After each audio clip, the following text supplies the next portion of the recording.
Привет! Растительное молоко сделать дома гораздо дешевле и проще, чем купить в магазине, поэтому сегодня с вами сделаем овсяное, рисовое, миндальное. В конце ролика покажу вам рецепт полезных батончиков из остатков. Начнем с овсяного. Беру вот такую овсянку, это моя самая любимая, в описании оставлю ссылку на нее. Обязательно используем овсянку долгой варки 15-20 минут. Хлопья должны быть цельными и крупными. Я заранее ее замочила, оставила в воде на ночь. Можно залить кипятком, и ей будет достаточно 2 часа, чтобы набухнуть. Она стала мягкое, такое состояние, когда ее можно съесть. Перекладываю ее в чашу блендера с водой, в которой она замачилась. И затем заливаю водой с пропорциями 1 к 3-4. То есть 1 часть овсянки и 3-4 овсянки воды. Если вы хотите густое молоко, например, для смути или пудингов, то берите 1 часть овсянки и 3 части воды. Если более редкое, то берите 4 части воды.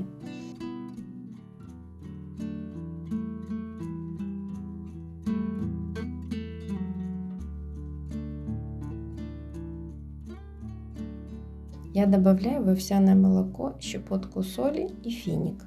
Финик придает молоку приятную сладость.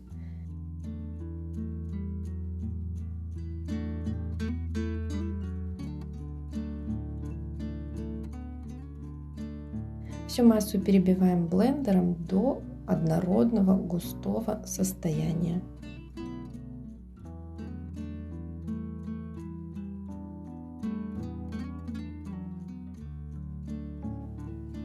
Теперь молоко надо хорошенько процедить. Овсяное молоко в этом плане капризное, поэтому для его процеживания я использую ситечко, марлю, еще специальный мешочек. Такие мешочки есть в продаже, я оставлю ссылочку в описании. Можно шить его самостоятельно или просто использовать больше слоев марли. Переливаю молоко в мешочек и начинаю процеживать. Сразу даю просто стечь молоко, а потом выжимаю его. Вообще, если говорить о вреде и пользе растительного молока, то, на мой взгляд, споры здесь неуместны. Если вам оно нравится, то готовьте и покупайте, используйте. Если оно вам не нравится, то употребляйте привычное молоко. Непереносимость лактозы присутствует у очень малого процента населения Земли, которым действительно показано отказаться от коровьего молока, поэтому не стоит лишать себя его просто потому, что модно, или на всякий случай подстраховаться, нет необходимости. Нельзя сказать, что растительное молоко полезнее. На мой взгляд, здесь либо руководствуйтесь показаниями врача, либо исключительно собственными предпочтениями. Я не пью молоко, но употребляю то и другое. Блины, например, или другую выпечку я делаю с привычным коровьим молоком, а смути, пудинги с растительным. Каши очень люблю варить на миндальном или кокосовом молоке, это безумно вкусно.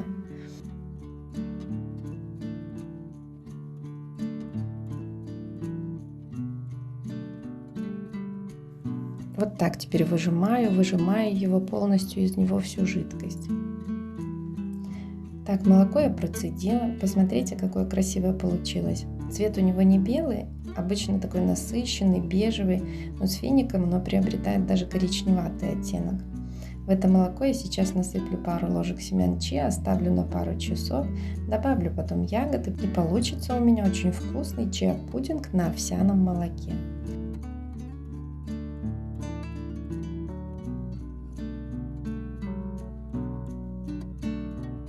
То, что осталось после процеживания, этот овсяный жмых, не выбрасывайте, он нам понадобится для рецепта в конце видео. А мы сейчас с вами приступим к приготовлению рисового молока.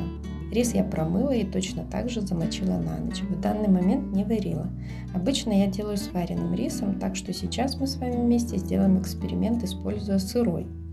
Он набух, но все равно остался твердоватым. Пропорции для любого растительного молока те же. 1 порция крупы и 3-4 порции воды. Перекладываем его в чашу блендера вместе с водой, в которой его замачивали. Рисовое молоко по вкусу очень нейтральное, практически безвкусное. Можно им разбавлять более дорогое ореховое молоко для удешевления. Так, добавляем воду. Пропорции те же, на 1 порцию риса 3-4 порции воды. Вот с вареным рисом у меня получается отличное молочко, но с сырым мне результат, если честно, не понравился. Может, недостаточно перебила его блендером, но мне его уже стало жалко. Можно попробовать не погружным, а стационарным. Но такое очень жиденькое и редкое получилось.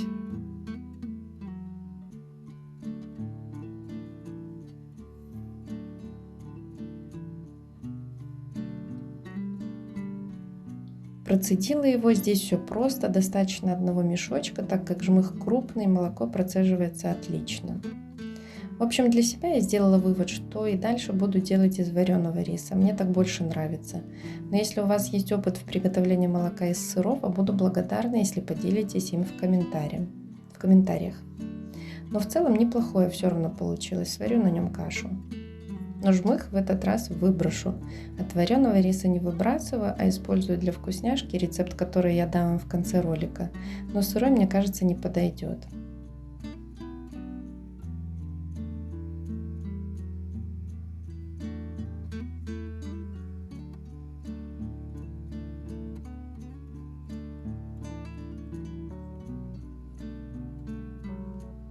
Вот такой у нас получился результат. На мой взгляд, немножко редковатое, жиденькое. Лучше я буду продолжать делать из вареного. А сейчас приготовим мое любимое миндальное молочко. У него восхитительный аромат, который очень приятен и в кашах, и в пудингах, смузи, и с кофе. Миндаль я также замочила на ночь, но это совершенно не обязательно, можно вообще не замачивать. Воду от замачивания орехов я сливаю и не использую для приготовления молока. Кожицу с орехов по желанию можно снять, но я не снимаю. Заливаю водой в таких же пропорциях, как и другое растительное молоко.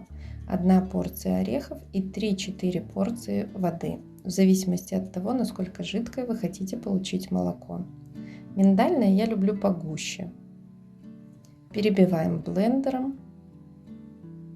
Посмотрите, какое красивое получилось молочко, какое ароматное.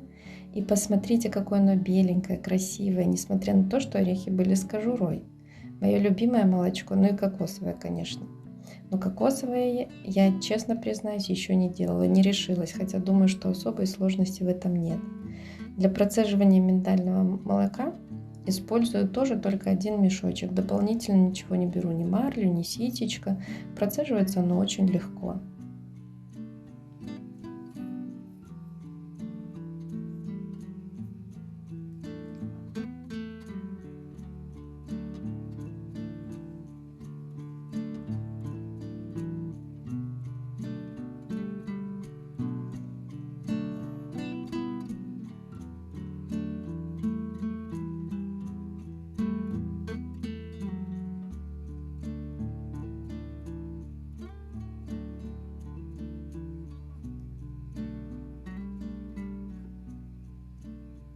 И посмотрите, какое красивое молоко у меня получилось.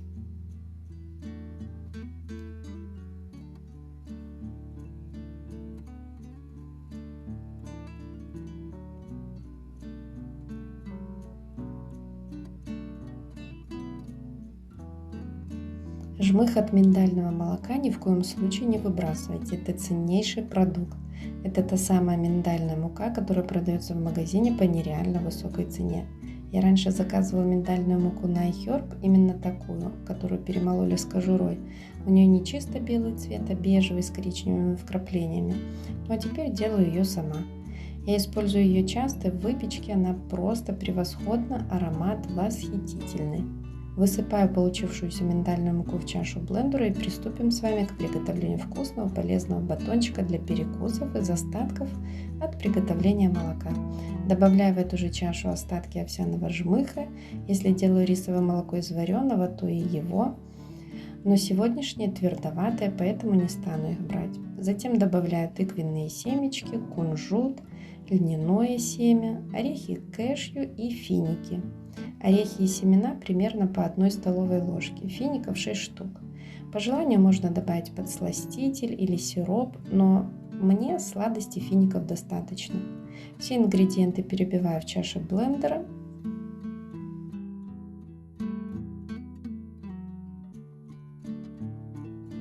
Вот такая масса у нас получилась.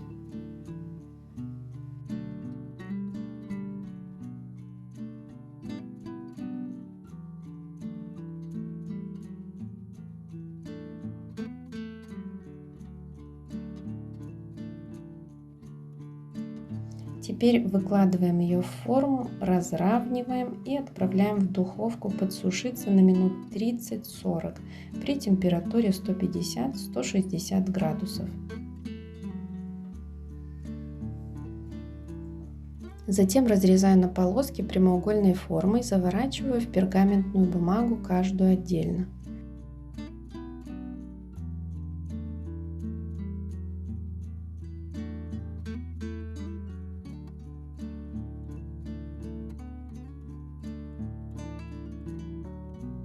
Вот такие батончики на перекус у нас получились. Полезные, вкусные, их удобно взять с собой в поездку или на работу. Будьте здоровы, мои дорогие, выбирайте для себя и своей семьи максимально возможно полезную еду.